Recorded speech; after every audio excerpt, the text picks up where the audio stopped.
Oi, pessoal! No vídeo de hoje, a gente vai ver um novo jeito de se comunicar com dispositivos mais remotos, com uma tecnologia que provavelmente vocês nunca ouviram falar. Começando com a parte da internet primeiro, vamos falar de bases numéricas. Vamos relembrar primeiro rapidinho dessa parte da matemática, que vai ser bem importante na teoria de hoje, tá? Mais especificamente, na parte de como a gente representa certos tipos de dados. Por exemplo, se você abre um arquivo assim no editor de texto no seu computador, dá para ler tudo ali sem problema. É fácil de entender dados na forma de texto, porque já vem tudo com palavra para a gente ler.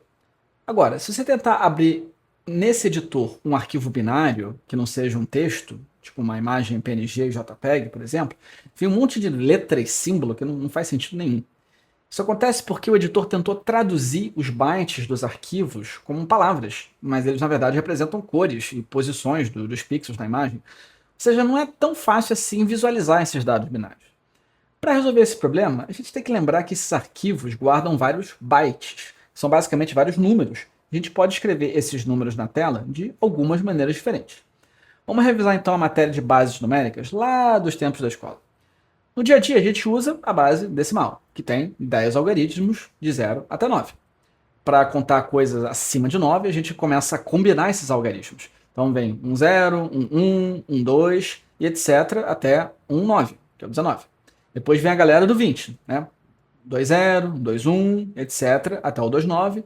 Aí vem tudo de novo começando com 3 na galera dos 30, depois com 4 nos 40, etc.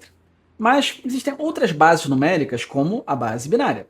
Ela só tem dois algarismos, 0 e 1, que é ótimo para representar o jeito que a eletrônica digital guarda informação, aceso e apagado, apagado e aceso. Como não tem mais algarismo depois do 1, os números seguintes já são um 0 e 1. E aí, de novo, não tem 2, não tem 3, etc. Então depois vem a galera já com 3 dígitos. Um 0 0, um 0 1 e por aí vai. E aí já dá para ver um problema dessa base binária, que ela gera esses números com uma penca de dígitos, que dá muito trabalho ficar escrevendo e ocupa muito espaço na tela. Por isso é muito comum no mundo da computação a gente usar a base hexadecimal, que tem 16 algarismos. Então, primeiro começa indo de 0 a 9, que nem na decimal, e depois vem mais 6 algarismos, A, B, C, D, E e F. Na sequência, a gente volta a combinar os algarismos de novo. Um 0, um 2, um 3, um 4, até chegar a um F. Depois vem a galera começando com 2, depois a galera começando com 3, etc. Mas por que raios escolheram a base 16 e não, sei lá, a base 15, 13? Bom, a grande vantagem do hexadecimal é que quando a gente chega em 255, que é o limite de um byte cheio de uns, o grupo de 8 bits que o computador sempre usa, né? O hexadecimal fica certinho em FF antes de começar o terceiro dígito. Ou seja, a base 16 consegue representar um byte exatamente com dois algarismos, sempre, o que facilita bastante a leitura de dados binários. E alguns de vocês já devem ter trabalhado com base binária, hexadecimal em outras disciplinas aí da computação, mas tem uma outra base numérica que também é muito útil, que vocês provavelmente não conhecem direito. A base 64. Sim, ela tem 64 algarismos diferentes. Em vez de começar com zero, ela começa das letras maiúsculas, ali de A até Z, depois ele vai das letras minúsculas, do Azinho até o Zzinho, aí depois sim vem os dígitos 0 a 9, e aí termina com mais e barra. Aí depois começaria a combinação dos algarismos, com um B, que é o equivalente a um decimal, né? Então, BA, BB, BC, e por aí vai. 64 algarismos, né? Meio doido. Mas para que tanta coisa? A ideia é parecida com a do hexadecimal. Quanto mais algarismos você tem, mais compacto fica a representação dos seus dados numéricos. Vamos ver isso melhor num exemplo prático. Imagina que eu tenho esses 6 bytes aqui em notação binária. Se eu quisesse escrever isso na base 10, ficaria assim. Eu teria que colocar um zero na frente de alguns números, né, para manter todo mundo com a mesma quantidade de dígitos, né? Que aí, se eles estivessem todos juntinhos, eu teria como separar de 3 em 3, na hora de converter, de volta para byte. Então, desse jeito, eu uso 18 caracteres para representar esses bytes. Se eu pegasse agora esses mesmos dados e convertesse para a base 16, ficaria assim. Cada byte vira sempre dois algarismos hexadecimais, como eu já tinha falado. Inclusive, os 4 primeiros bits viram o primeiro algarismo e os 4 últimos viram o segundo bit o algarismo hexa, então não tem que colocar zero. O resultado, então, vai ter 12 caracteres, que é um terço a menos do que o original. Legal. Agora, pegando de novo a sequência, eu vou converter agora para a base 64. O resultado ficaria assim, agora só com 8 caracteres. Já dá um terço a menos que o do hexadecimal e bem menos que o decimal e o binário. Agora, nesse último caso, repare que eu usei grupos de 6 bits em vez de 8. Porque 2 elevado a 64, 2 elevado a 6 dá 64. E aí fica um algarismo certinho para cada grupo, de 6 em 6. Mas e se o número de bits não for múltiplo de 6, como é que fica? Bom, com 6 a gente viu que fica certinho, quando é múltiplo de 6. Agora vamos imaginar que a gente tivesse um byte a menos, só tenho 5 bytes agora. Então na hora de organizar esses bits em grupos de 6, o último grupo ia ficar só com 4 bits. Aí uma solução simples é só você colocar 2 zeros no final e pronto. Aí converte todos os blocos para base 64 e fica desse jeito. Mas aí só para deixar mais explícito que a gente teve que colocar esses 2 zerinhos no final, a gente coloca um igual no final da sequência, só para indicar isso. E agora eu vou tirar mais um byte, agora vão ser só 4 bytes. O novo agrupamento agora vai deixar esses 2 bits finais sozinhos. Então eu coloco 4 zeros no final, para ficar 6 ali no último bloco. Converto todo mundo para base 64 e agora eu vou acrescentar o igual igual para indicar que eu acrescentei esses 2 zeros. E para fechar, se eu tirar mais um byte, o agrupamento fica dividido em blocos de 6 certinho e aí a conversão para base 64 é igual que eu tinha antes. Sem problema, não precisa colocar nenhum igual igual no final. Ok, essa matemática foi interessante e tal, mas onde é que a gente usa essa base 64 na prática? E onde é que eu ainda uso o hexadecimal? Bom, a base hexadecimal geralmente é usada para representar quantidades não tão grandes de bytes na forma de texto. Por exemplo, o IP versão 6, um código de cor, são 6 dígitos para representar 3 bytes, né, do RGB, vermelho, verde e azul. Os 4 bytes, que são aquele D único do RFID que a gente viu, um endereço de memória, essa galera toda usa hexadecimal geralmente. Agora, a base 64 ela é mais interessante para quando a gente tem muito byte. E aqui a gente quer mostrar isso na forma de texto. Por exemplo, aquele monte de letras lá do certificado HTTPS que eu falei no vídeo 1 são bytes na base 64, representados pela base 64. E também, por exemplo, no tag img do HTML, em vez de colocar o caminho do arquivo, eu posso colocar o conteúdo dele ali direto no próprio HTML como base 64. Então, posso, como se eu botasse os dados da imagem ali direto no meu texto do HTML. Bacana. Então, pessoal, aqui a ideia não é você saber fazer essas conversões de hexadecimal e base 64 de cabeça, tá? É só para você reconhecer essas outras formas de representar os dados usando essas letras e números todos, tá? Só para você identificar. Mas a gente vai precisar disso hoje para o nosso próximo tópico, que é o LoRaWAN. Essa é uma outra tecnologia importante que a gente usa em várias aplicações de IoT, mas provavelmente vocês nunca ouviram falar. E uma boa maneira da gente introduzir esse LoRaWAN é comparar ele com outros tipos de conectividade. Vamos traçar aqui um gráfico, tá? E no eixo X, vamos colocar o alcance da conectividade e no Y eu vou colocar a taxa de transmissão e o consumo de energia do dispositivo, né? Que geralmente andam juntos. Quanto mais rápida a velocidade dos dados, mais energia você consome. E aí nesse esquema, a gente poderia colocar o Wi-Fi nesse pedacinho aqui. Ele é bem rápido, ótimo para ver vídeo, baixar arquivo grande, desde que você fique pertinho ali do seu roteador. Se afastar muito, o sinal cai e para de funcionar. Agora, se o seu dispositivo for móvel, né, e a distância for um problema, você pode, em vez disso, usar a rede 4G ou 5G e você vai ter uma ótima velocidade, mesmo que a antena da operadora esteja lá longe. Ele vai alternando as antenas aí ao longo do caminho. Agora, mas imagina um caso onde você não precisa de muita velocidade e você tem que economizar energia. Então, no caso de distâncias curtas, a gente pode usar o Bluetooth, por exemplo, em fone sem fio, mouse, teclado, ou até os iBeacons lá do Projeto 3, porque tudo isso usa pouco dado. E no caso de longas distâncias com poucos dados, aí entra o LoRaWAN, o nosso novo protocolo de comunicação. Bom, como o gráfico anterior já mostrou, ele foi feito para transmissão de pequenos dados a longas distâncias. Inclusive esse LoRa, quer dizer em inglês, né, Long Range, é uma sigla, para dizer longo alcance. E eu também já comentei que ele tem um consumo bem baixo de energia, eu vou falar um pouquinho mais sobre isso daqui a pouco. Mas uma outra vantagem desse LoRaWAN é que a Anatel libera o uso da faixa de frequência do LoRa para todo mundo. Ou seja, ao contrário do 4G e do 5G, você não precisa de uma licença especial do governo para fazer um dispositivo para operar nesse espectro. É só chegar e ficar transmitindo e recebendo lá a onda eletromagnética, que nem você faz com Wi-Fi e Bluetooth, só respeitando ali os limites da potência máxima do sinal e outros detalhes. O LoRaWAN também pode ser configurado de várias maneiras, então se você quiser economizar mais energia ou ter mais responsividade você pode ajeitar isso direitinho. Ele tem uma boa integração com os outros sistemas que a gente já viu, tipo MQTT, requisição web. E por fim ele usa um esquema de autenticação e criptografia com chaves, lembra um pouco o HTTPS, né? Que atende os quesitos de segurança que a gente precisa em IoT. Vamos ver então como funciona a transmissão de dados no LoRaWAN. Vai ser um pouquinho diferente do que a gente viu até agora, tá, gente? Segue uma vibe diferente. Eu vou começar primeiro com, imagina que eu tenha N dispositivos ali periféricos, né, que seriam os nossos ESPs com os módulos de transmissão LoRa para cada um. Como eles vão estar bem remotos da gente, não vai ter uma rede Wi-Fi para eles se conectarem. Em vez disso, eles vão enviar e receber dados para os gateways LoRaWAN que vão estar bem distantes. Eles seriam um lugar do nosso roteador Wi-Fi, digamos, tá? E o envio dos dados desses periféricos para os gates é chamado de uplink. E esses gates, agora sim que estão conectados na internet, conversam com o network server, que ele vai então autenticar os dispositivos, receber os dados deles e vai encaminhar para outras aplicações como MQTT, um servidor web qualquer. E no nosso caso, esse network server misterioso aí vai ser o da TeamStack. Eu vou falar mais dele daqui a pouco.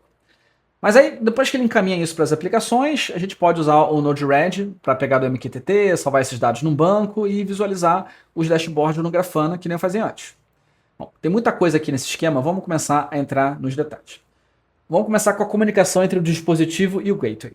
A primeira coisa importante que a gente tem que saber é que, assim como na rede celular, existem vários detalhezinhos, variações nessa comunicação entre diferentes países. Então são faixas diferentes, frequência, limite de potência, vários outros parâmetrozinhos ali, tá?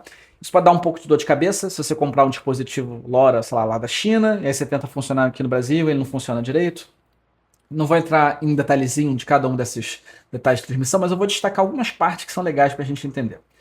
Primeiro, vamos falar um pouquinho da modulação do sinal transmitido, né? Tem a ver como é que a amplitude dessa onda eletromagnética varia ao longo do tempo. No caso do LoRa, essas ondas têm uma carinha mais ou menos assim, né? Com uma frequência de oscilação, a frequência vai variando ao longo do tempo. Então, se isso fosse um sinal sonoro, ele faria como se fosse assim, ó, tá? De um jeito mais grave para o mais agudo.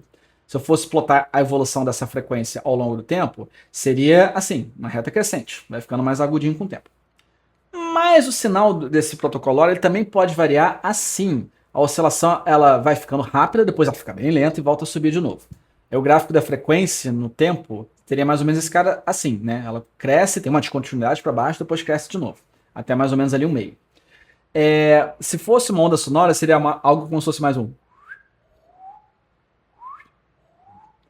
Parece um som de passarinho, né? É por isso mesmo que eles chamam isso de chirp, que é tipo um piado de pássaro em inglês. Só que não é uma onda sonora, tá, gente? É uma onda eletromagnética, isso é só um paralelo. Mas essas duas possibilidades de sinal que eu falei, elas poderiam representar, por exemplo, os bits 0 e 1 da minha informação. Eu vou variando isso e ele vai transmitindo 0, 1, 0, 1, etc. E aí, nesse caso, a gente tem o que a gente chama de spread factor de 1, porque 2 elevado a 1 dá dois símbolos diferentes.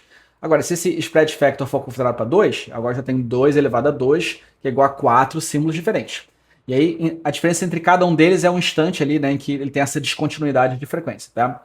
E aí, se eu for para o spread factor 3, eu já vou agora para 2 elevado a 3, que daria 8 símbolos diferentes, né? 8 maneiras diferentes dessa frequência crescer e interromper no meio do caminho e subir de novo. E aí se repara que a duração do sinal vai dobrando a cada incremento. Ou seja, quanto maior o spread factor, mais lenta é a duração da transmissão. Só que mais robusta ela fica, porque o receptor tem mais tempo para entender o sinal e diferenciar o que é um símbolo do outro símbolo, quando tem ruído ali misturado na detecção. E assim, geralmente a gente usa um spread factor na prática entre 7 e 12, né, dependendo desse dilema que você vai querer ter entre a velocidade e a robustez. Você vai adaptar para o seu caso. Então, se você estiver super longe do gateway, vale mais a pena você demorar na transmissão para ter certeza que o dado vai chegar. Agora, se estiver pertinho ali do seu gateway, não for um problema à distância, aí você pode diminuir esse spread factor e fazer uma transmissão mais rápida. E além dessa questão de modulação, tem outro detalhe muito importante na comunicação do dispositivo com o gateway. A troca de mensagens geralmente é feita de duas maneiras. Tá? A primeira é que a gente chama de classe A, que é tipo a classe mais econômica. Vamos traçar aqui uma linha no tempo. Nessa classe, quando o dispositivo quer enviar dados, ele usa uma janela de tempo de transmissão para mandar a mensagem no uplink. E aí logo em seguida ele pode abrir até duas janelas de curta duração para ficar escutando um pouco para ver se chega alguma mensagem do servidor via downlink. Aí depois disso ele entra em modo repouso para economizar energia.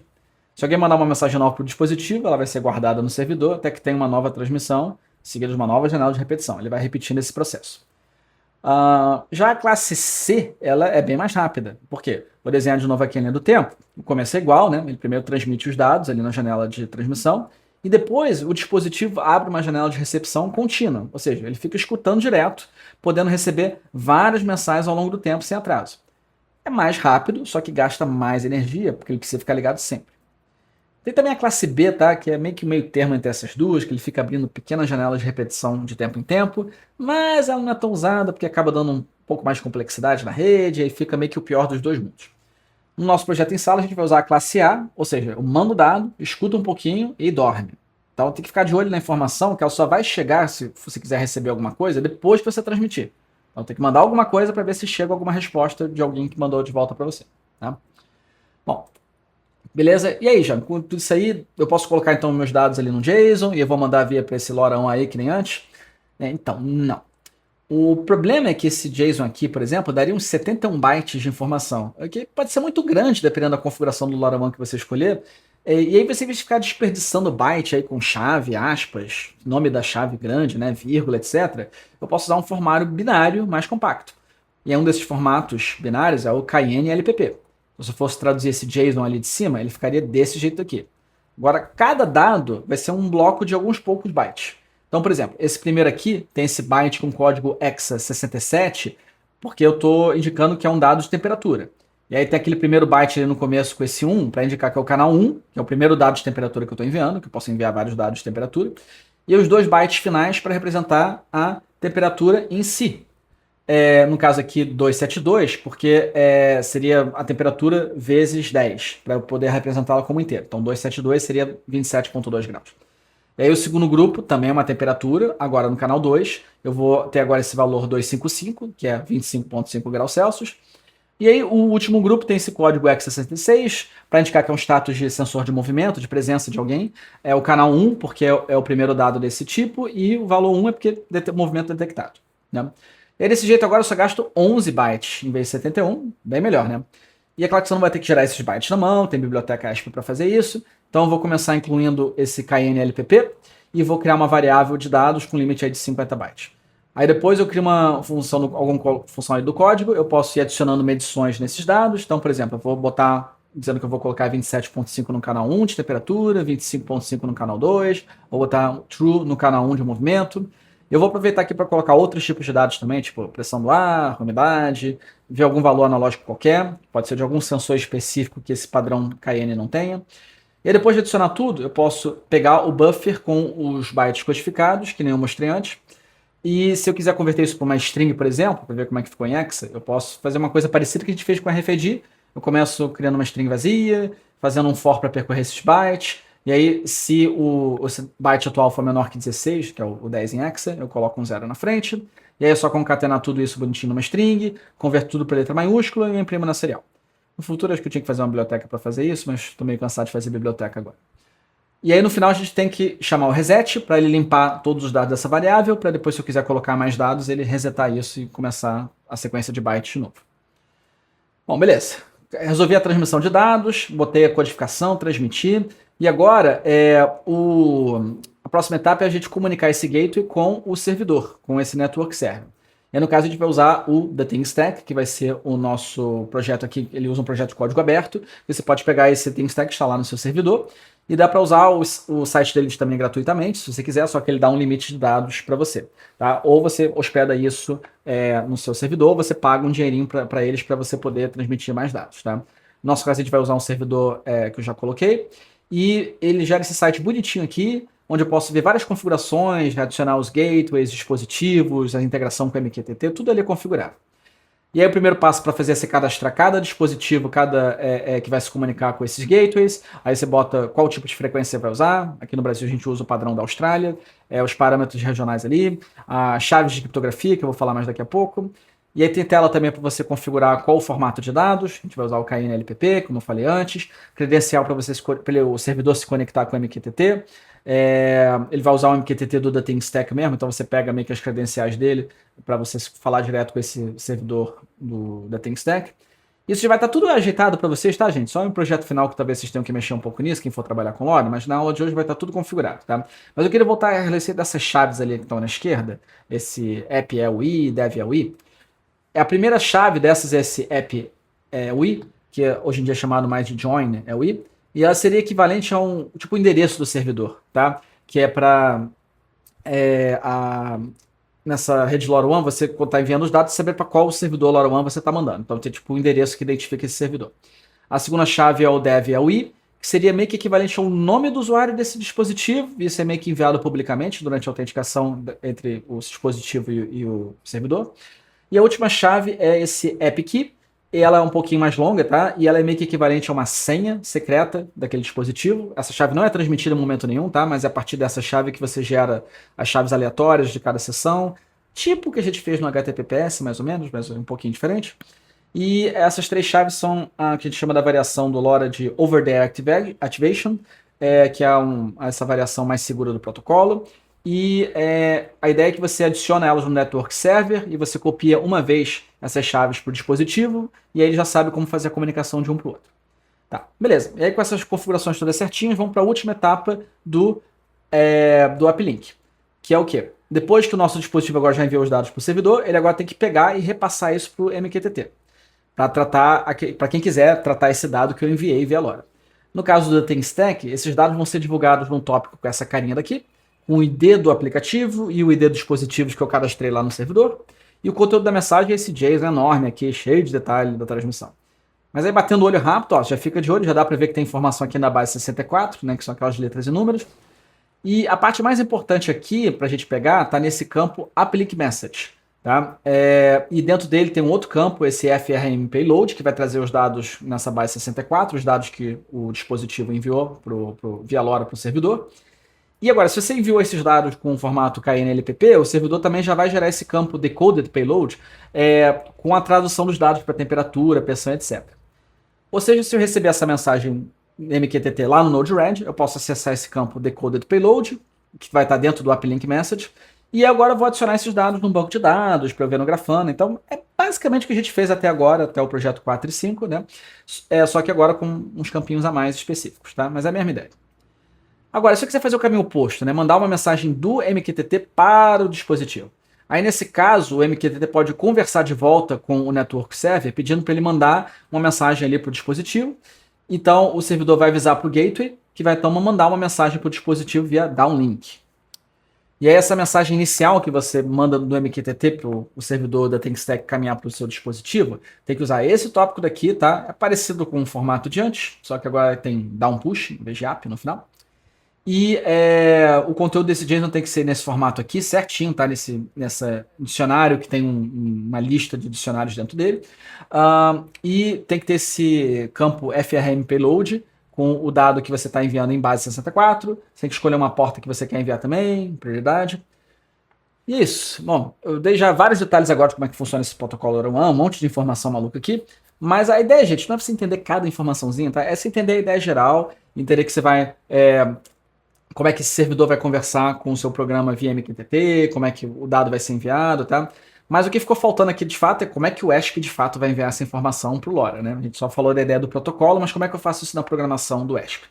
Então, para isso a gente vai falar agora, entrar na parte das coisas, e vamos começar com um módulo LoRaWAN.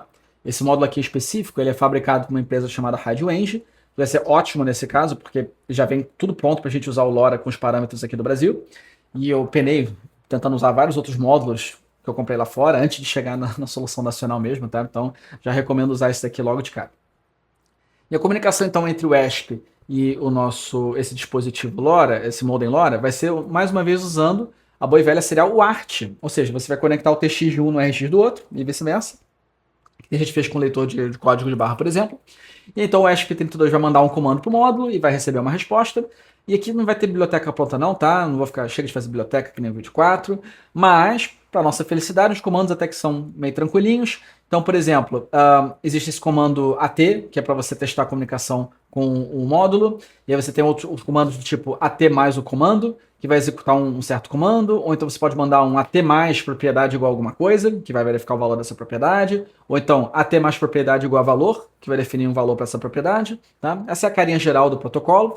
Ela segue uma notação parecida com o que a gente chama de comandos AT, que é usado também, por exemplo, no Bluetooth do Arduino, tá? Mas um pouquinho diferente. Tá, mas o que são essas propriedades e comandos e valores exatamente aqui no nosso caso? Eu vou listar alguns exemplos aqui na tabelinha. O primeiro eu já falei, o comando AT puro. Você manda o AT só para testar. E aí, se a conexão com o módulo estiver certinha, ele vai responder com AT OK. Recebi o seu comando, tudo certinho. Aí, por exemplo, se eu quiser saber qual é a classe LoRaWAN que está configurada nesse modem, posso mandar um AT mais class igual a interrogação, e o módulo vai responder com A ou com C. Ele não trabalha com a categoria B, que eu falei que a gente não usa muito.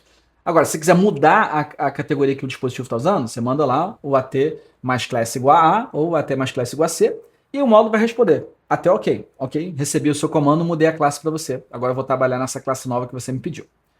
E eu posso usar várias outras propriedades também, né? Por exemplo, posso ler qual é o método de ativação, se é ABP ou OTA, que foi o que eu falei ali um pouco a tempo.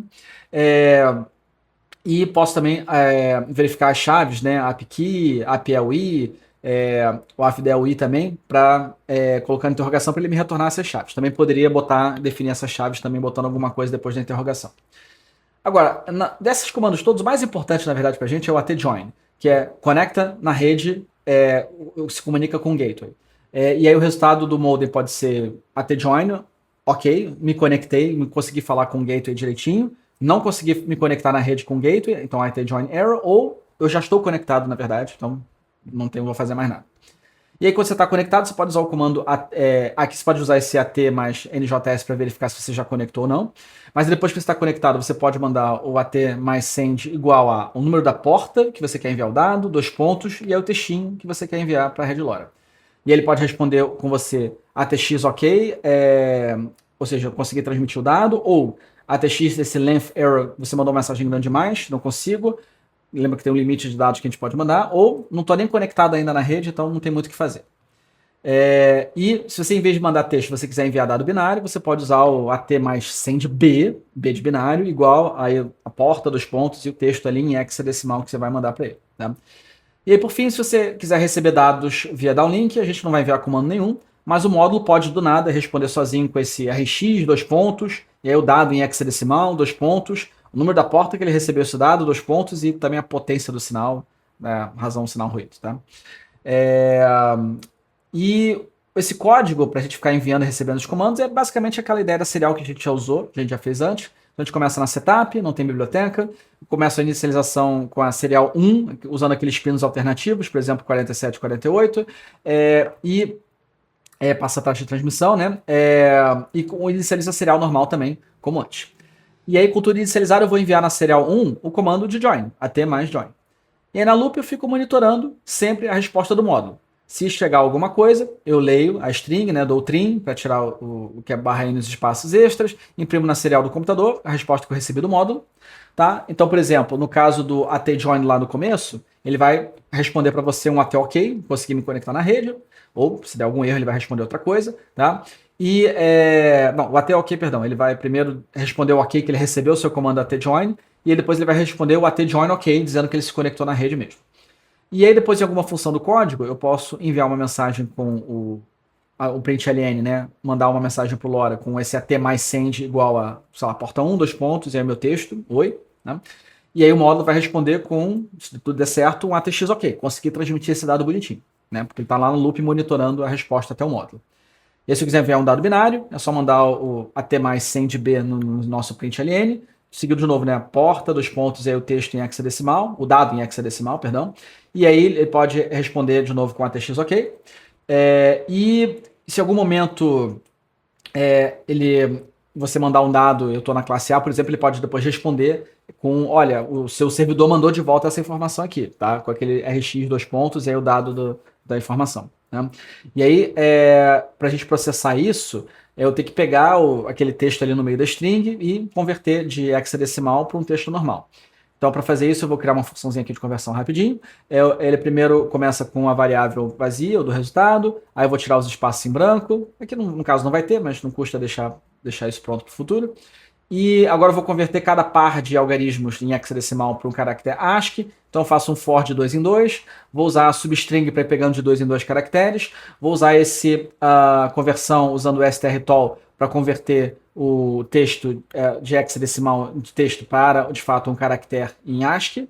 E vou concatenando isso na minha string, bonitinho. E no final da função eu retorno o resultado. Então eu posso chamar essa minha função com base que eu recebi ali na minha serial, tentar converter o trechinho ali do texto para um texto, de fato, em ASCII, né? De hexadecimal para ASCII. Bom, só isso de código mesmo, tá? Para a parte do LoRa. A gente já tem todo o ciclo aí de uplink, downlink, tá tudo certo. A gente já pode começar a trabalhar com isso, mas a gente vai ver só mais um pouquinho. O próximo dispositivo de hoje vai ser agora esse módulo BME 650, que é basicamente uma combinação de 4 sensores num só dispositivo para fazer várias medições digitalmente. Tá, isso é bem rapidinho, gente, tá? Não vai alongar muito mais no vídeo, não. Esse sensor, ele tem vários dados. Então, o primeiro dentro dele é o sensor de temperatura, que ele monitora a tensão num termistor, que é um resistor variável com temperatura, e ele faz um cálculo e retorna para você a medição da temperatura. Aí o segundo sensor lá dentro é o sensor de umidade, aí ele usa um capacitor variável com a umidade, para medir a umidade do ar. O terceiro é o sensor de pressão atmosférica, que ele tem um resistor que varia com a deformação da pressão do ar, que lembra um pouco o que a gente viu lá na célula de carga do Projeto 5. E por fim a gente tem um sensor de compostos voláteis no ar, que você pode usar isso para estimar a qualidade do ar, se está muito poluído, muita partícula ou não. Ele usa um mecanismo mais elaborado, você aquece uma superfície metálica, ele estimula reações com as partículas do ar, isso altera a resistência do material e você sabe se o ar está com muita partícula ou não. Simplificando, é mais ou menos essa ideia. Mas esses dados todos vão ser transmitidos usando o protocolo I2C, que é a sigla do inglês de Integrated Circuit.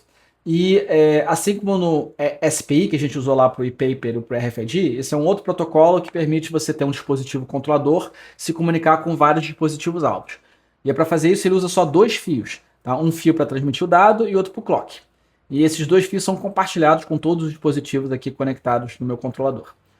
Mas como é que funciona isso, né? Como é que ter todos os dados compartilhados na mesma trilha não vai embolar a comunicação do dispositivo 1 com 2, né? E aí que tem um truque interessante, né? Cada dispositivo tem um endereço de 8 bits diferentes para se identificar. E isso geralmente varia de fábrica, entre os tipos diferentes de dispositivo, mas muito desses dispositivos permite você alterar o endereço soldando fisicamente ali no módulozinho umas conexões. E aí com isso, então, quando o controlador quer, por exemplo, enviar alguma coisa para o alvo 3, ele vai mandar uma mensagem no dado de canal com o endereço desse dispositivo 3, seguido de uma indicação que ele, ele quer que esse dispositivo receba alguma coisa, e depois ele manda os bytes todos dos dados. E aí os alvos 1 e 2 vão ignorar o que está acontecendo, porque o endereço não é o deles, então fica quieto. E, por exemplo, se eu quiser ler alguma coisa do alvo 1 agora, por exemplo, o controlador vai mandar agora o endereço desse alvo 1, uma indicação que agora para esse alvo 1 enviar os dados para ele, e esse dispositivo alvo 1 vai então mandar os dados de volta e o resto vai ignorar. Tá? Tem uns detalhes técnicos aí, né, de transmissão, mas a ideia geral é essa. E agora, no nosso caso, o controlador vai ser o ESP32 e o alvo vai ser só o BMS 680. E aí ele vai, o pino do 3.3 do ESP vai no VCC do sensor, o Terra vai no Terra, o pino 8 do ESP vai no pino SDA, que é o canal de dados, e o 9 vai no SCL, que é o clock. E esses são os pinos padrão do I2C para a gente usar no nosso ESP32 S3CAN. Se usar um outro tipo de ESP, tem que ver quais são os pinos padrão. Tá? Bom, vamos ver como é que a gente interage então com esse módulo via programação, depois que você conectou tudo direitinho. A gente começa importando a biblioteca Datafruit e depois criando uma variável para o sensor. Aí na setup eu inicializo a serial, como sempre, e depois eu dou um begin na comunicação I2C com o sensor. Se não der certo, eu imprimo um erro e travo o programa, como a gente faz sempre. E depois disso eu posso, opcionalmente, né, ajustar a amostragem dos sensores, dependendo do nível de precisão que eu vou querer. Então, por exemplo, eu posso dizer, olha, faz uma média a cada 8 medições de temperatura, para você gerar uma média de 8 amostras, faz uma média a cada 2 amostras de umidade, faz 4 de pressão, e aí quanto mais amostragem, mais demorada fica a leitura, mas mais preciso fica. Esse também pode configurar o filtro que ele vai usar para tirar o ruído das medições, e também a temperatura e o tempo de aquecimento lá do sensor de partículas, né? A temperatura e aquecimento daquela chapa. Você pode botar 00 também se você quiser desativar esse medidor de gás aí. E aí, continuando o código, a gente pode, dentro de alguma função, quando eu quiser fazer a leitura nos sensores, eu chamo essa perform reading, e esse comando vai travar um pouquinho para fazer a aquisição dos dados. Tem outros comandos que não travam o programa, mas isso a gente vai usar o perform reading hoje mesmo, que não vai atrapalhar tanto o nosso programa. E depois da medição, então, eu posso agora acessar o valor da temperatura em graus Celsius, a pressão do ar em hectopascal, com esse comando aqui, a altitude estimada em metros com base na pressão do ar que ele mediu, com base também na pressão do nível do mar aqui, que é esse 1013,25, que é uma temperatura padrão aqui de nível do mar que eu coloquei.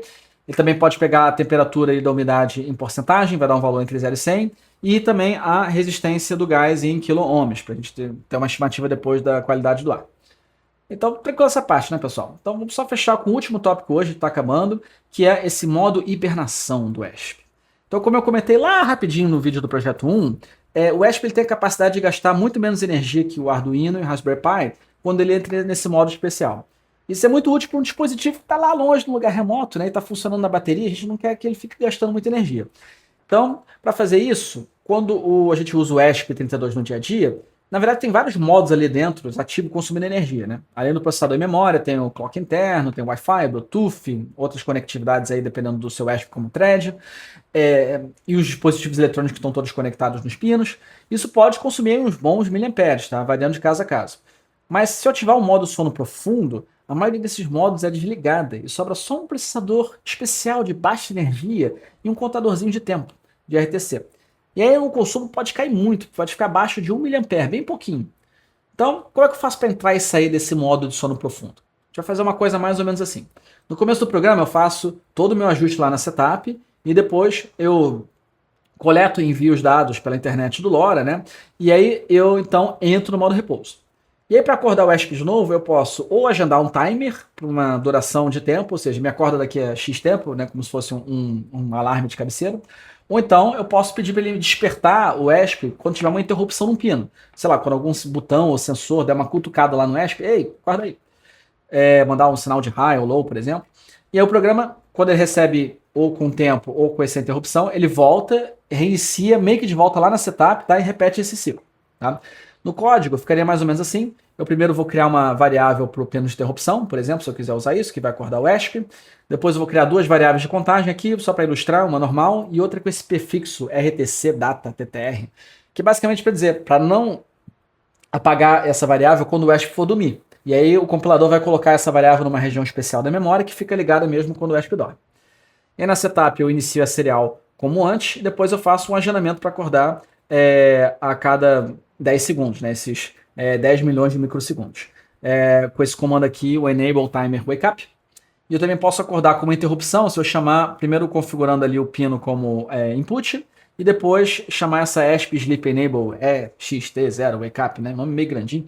E eu passo o pino e o estado high, ou seja, me acorda quando eu receber high nesse pino aqui, tá? E aí no final eu vou imprimir esses contadores para a gente ver como é que vai evoluir o programa. E aí só por curiosidade, né? Eu não comentei isso até agora, mas existe uma serial printf que vai aceitar os %d e %f no ESP, tá? Só que você tem que botar um barra N no final. Não tinha esse printf no Arduino, tá? Mas no ESP funciona. Bom, enfim, aí depois, em alguma função do código, eu posso chamar, em algum momento do meu programa, esse ESP Deep Sleep Start, para ele começar a dormir imediatamente. E aí depois que passar ou o tempo do timer ou tiver uma interrupção, o programa reinicia, roda a setup, de novo, aí depois ele dorme, aí depois ele acorda, volta para setup, aí dorme de novo e por aí vai. E aí na serial, se eu ficar repetindo esse processo várias vezes, né, ficaria aparecendo alguma coisa assim, né? Na primeira passada, os dois contadores estão zerados, mas aí nas execuções seguintes, o contador 2 vai aumentando, mas a primeira contagem vai sempre reiniciando, né? A segunda ela mantém o valor de antes porque eu botei aquele RTC data ATR, então ele bota numa região da memória que não apaga quando ele dorme e reinicia. Bacana, né? Bom, já dá pra ver, é bem tranquilo botar o ESP pra dormir e acordar. Eu, pessoalmente, queria ter essa facilidade para cair no sono e acordar rápido, com um comando assim rápido, né? Quem sabe na próxima vida eu reencarne como um ESP32, eu ia ficar feliz. Então, resumindo a teoria de hoje, a gente viu os comandos seriais para receber e enviar dados para a rede LoRaWAN, usando o modem da RadioEngine, a codificação de dados para o uplink usando Cayenne, e como é que eu boto isso no downlink usando base 64, como é que eu leio vários dados ambientais usando o sensor BMS 650 e como é que eu posso economizar energia colocando o ESP para dormir e depois acordando. Com isso, a gente já está pronto para fazer o projeto das coisas remotas em sala de aula.